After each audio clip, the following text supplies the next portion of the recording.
Hello viewers and welcome to Hello viewers and TV. welcome to News MTV. My name is Pomo.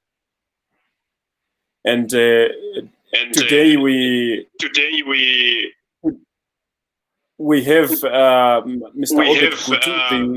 Obert Gutu, the former MDCT spokesperson, who is going to share with us his reflection on the sanctions. We know that the government was so much liking the narrative that the sanctions must go, that the sanctions they must be. Now we have invited Mr. Obert Gutu because we have taken interest on what he was sharing, also on his social media. But maybe before that, let me just understand what you understand by sanctions. What do I understand by what? By sanctions imposed against Zimbabwe. By sanctions imposed against Zimbabwe. Yeah, those sanctions, yes. I mean, your question maybe could be clear. But anyway, unilateral, and these sanctions are punitive. As you know, these sanctions were actually imposed, I think, at the turn of the new millennium. If I remember well, I think the first version of ZDERA was enacted by the United States Congress in 2001. And then we had a raft of other measures that were also imposed by the EU, the European Union, around the same time. I think the EU sanctions actually became effective, if my memory bears me right, around February 2002. So yes, these are sanctions that are there. Of course, with the EU sanctions, I think a number of people were, at one time, there were more than 200 people who actually put on the so-called targeted list, the travel restrictions, and et cetera, et cetera. But I think now the list has been whittled down to about maybe less than 5 people. But at the very beginning, there were more than 200 people, both natural people and artificial people, like companies and state-owned enterprises. But like I said, those sanctions are still there in the sense that they haven't been completely lifted, which I think becomes an issue now when some of us are now saying, okay, fine, why should those sanctions remain in force? There's absolutely no reason why those unilateral and punitive sanctions should remain in operation. Well, okay, thanks for your introduction, Mark. Let me just quickly go to what you posted on social media.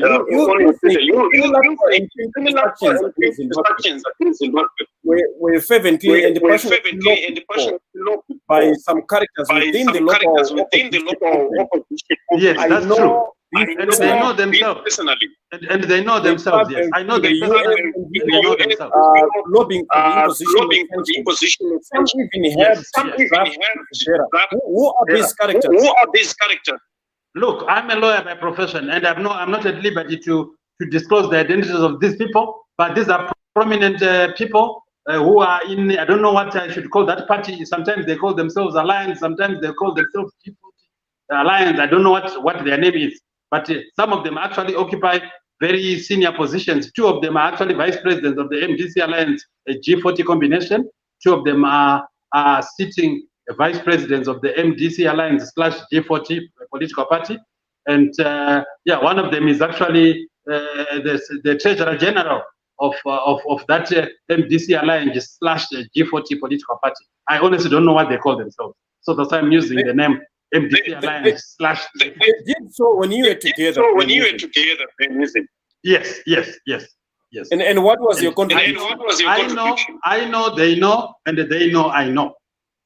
What was your contribution? No, I look, ideologically, I was never part of that. It's a pity that, look, when I look backwards, I think one of the biggest mistakes I ever made in my political career was to associate myself with counter-revolutionaries, to associate myself with people who do not have any Pan-Africanist agenda on the table, people who are actually willing tools, people who are willing tools of neo-imperialism, people who are willing tools of neo-colonialism.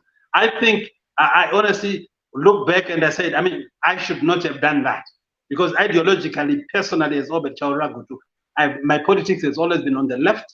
I have been actually my DNA is Pan-African, my DNA is nationalist, and it was a pity that I found myself hobnobbing with counter-revolutionaries and puppets, which thing I regret. Let me ask you, are you opposition characters put so much influence to the US and Europeans without them also killing investigators on their own? Oh, Costa, you should understand. Costa, you should understand how international relations works. You should understand how international relations work. Those sanctions were actually lobbied for. People traveled to Washington, D.C. not once, not twice, not thrice, not 4 times, on diverse occasions, numerous occasions. People traveled to London. People traveled to Brussels in Belgium. They held several meetings. They actually lobbied. So all they did is these powerful Western countries had an issue to do with the ZANU-PF-led government here. It was all about the land. When the land reform program took another turn or went a step higher around February 2000. I mean, those powerful Western countries, your United States and your Great Britain, particularly those two, they were not amused. And they said, look, now because these guys have taken over land from the 4,500 plus or minus 4,500 white commercial farmers, they felt so aggrieved because these people are their kith and kin. And they said, how should we do it? Go for them, make the economy scream, impose sanctions. The motivation for those sanctions, Costa, hear it from me because I was in the mix, I know. The motivation was nothing to do with the so-called human rights abuses, what. It had everything to do with the land, then and now. To tell me something, are you aware that during your time in the MDC that you have lost due to violence? And do you think it was a justification for the just imposed sanctions? You have lost people. No, I'm missing you there. I didn't get your question, Costa. Could you repeat your question? Well, I'm saying during your time in the opposition, you are aware that you had lost violence, particularly in 2008. You've lost hundreds of people during your time in the MDC. And those were the bases that were being put by the MDC. We are told that the gross human rights violations, there is no respect. Let me give you the correct historical context. I have always been an ardent defender of human rights. I am still an ardent defender of human rights. But let the point be put right that the human rights violations, yes, they happened. Yes, they are happening. But they had nothing to do with the imposition of those unilateral and the punitive sanctions. Those sanctions were a direct response to the land reform program. I'll tell you what. This is why you find that people talk of so-called Gukurahundi that happened in the mid-80s. No sanctions were imposed against Zimbabwe. Why? Because the powerful Western countries were saying, these are blacks killing each other. Let them butcher each other. We don't give a damn. That's why there was no issue of Gukurahundi even raised in Washington, D.C., even raised in London, even raised in Paris, in Berlin, in Belgium, in Geneva. You can go on and on. But when their own kith and kin's economic interest, i.e. land, was touched, all hell broke loose. And then they said, no, this should be retaliated against. That's why these unilateral and the punitive sanctions were then structured. And you know what? They then found willing tools locally, whom they then used as a front. So that's why you find that, wasn't it a big surprise to you, Costa? I don't know whether you were young enough, around 2000, when the MDC was a few months old, that white commercial farmers were literally queuing to donate money to the MDC. It's not because they loved the MDC or loved the late Morgan Tsvangirai, may you so rest in peace. It is because they were bitter and they were saying, let's use these guys to make sure that we get our land back. It's about the land issue. Okay, but maybe let's leave that. Let's now look at the Second Republic. Should we see now the situation in the country now? Should we see now the sanctions must be lifted? The sanctions must be lifted. Yes, I would say that because the rationale for imposing sanctions was nothing to do with human rights. Those sanctions, they punish you, they punish me, they punish our relatives out there in the village, at Obert Gutu.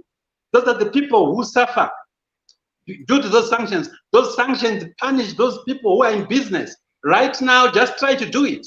If you want to, say, order something, if you are running a business, you want to order maybe machinery from, say, New York or Chicago or San Francisco or Los Angeles, just try it. See the kind of hassle that you are going to go through. To start with your local bank, if you are dealing with the local bank in Zimbabwe, it will be flagged. And by flagging in banking parlance, they simply mean any financial institution in Zimbabwe. The moment that you want to do a transaction in America, I tried to do it. I was in Charlotte, North Carolina the other time, and I wanted to do a transaction. The moment that my bank at the Bank of America branch in Charlotte saw that something is flashing on my computer to say you are dealing with a country that is it's actually color-coded red. It's red, meaning it's a danger zone. So those people who say those sanctions don't affect ordinary people, they don't know what they're talking about. They are ignorant, because they do. Okay, let me ask you something. This is the issue of human rights that I'm going to talk about again. You have seen in August 2018, you know what happened. And also in yes, January. Let me finish. Allow me. Let me finish. Human rights. Let me finish.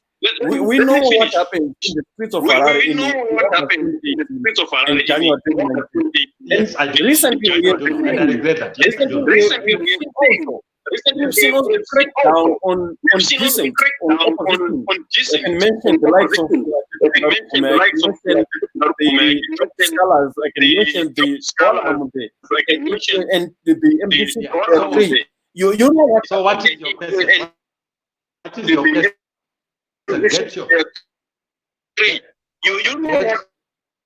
Get to your question. What is your question? Well, the question again comes back. Don't you think this basis is justified? When the question again comes back. Don't you think this basis is justified? No, I'll tell you what, Costa. I mean, this is international relations, Costa. This is international relations. You don't use a sledgehammer to kill a fly. You don't use a sledgehammer to kill a fly. What I'm basically saying is that, look, human rights violations are bad. They are not allowed by the law of this country, by the supreme law of this country, because we've got guaranteed fundamental human rights, civil liberties that are constitutionally guaranteed in terms of the Constitution of Zimbabwe. I agree that they should be enforced. Not only enforced, they should also be upheld. Not only upheld, they should also be respected. I agree. There's no dispute about that. That is beyond debate. But my issue is to say, when you look at other countries that the United States of America, for instance, is doing business with, look at Saudi Arabia. How many people are executed in Saudi Arabia by the way of beheading? How many times have you had the United States making any complaint about the issue of human rights in Saudi Arabia? How many people? And what is happening right now in Cabo Delgado, the northern province of Mozambique, where more than 300,000 people have been displaced by the so-called, I'm told they are Islamic insurgents. Is it Al-Shabaab or whatever? They call themselves Al-Shabaab or something like that. America is sick. Why? Because they've got huge multi-million-dollar commercial interests in that province, oil and gas in northern Mozambique.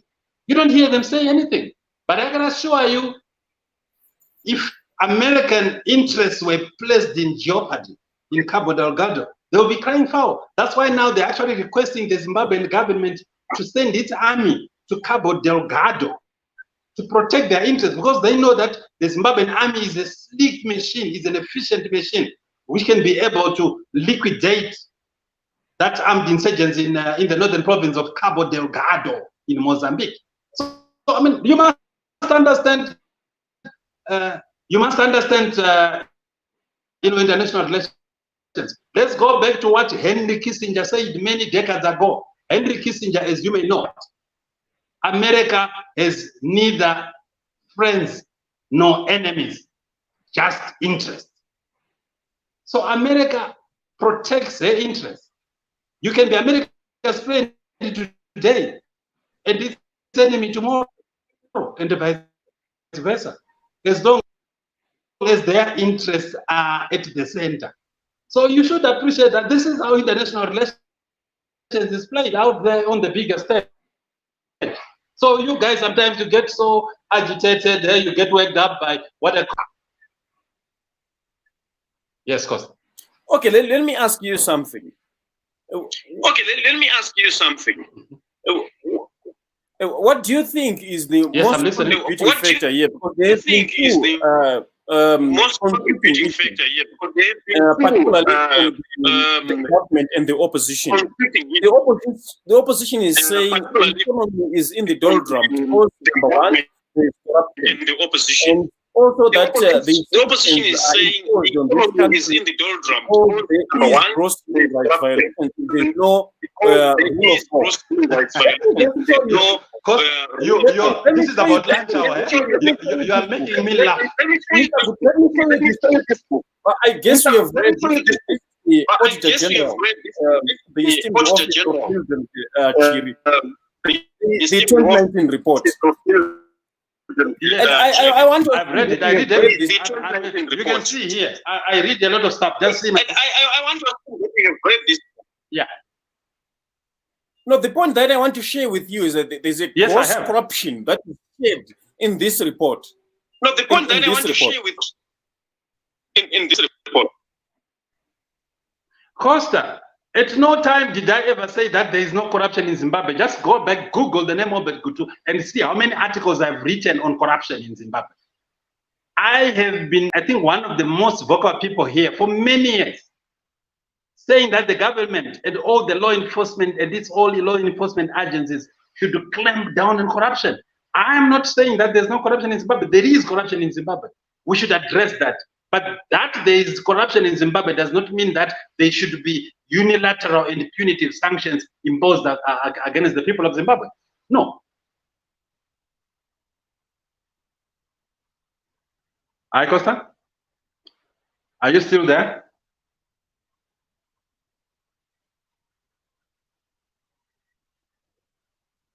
Hi, Costa?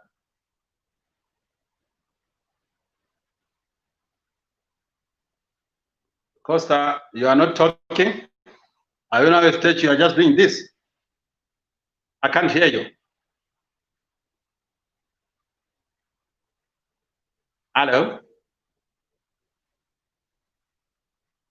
Hi, Costa? Hello? Hello, Costa?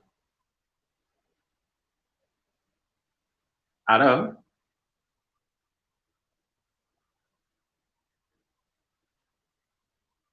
Hello? You are no longer there?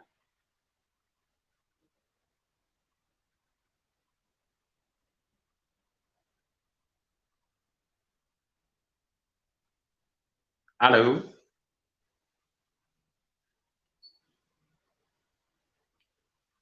Hello?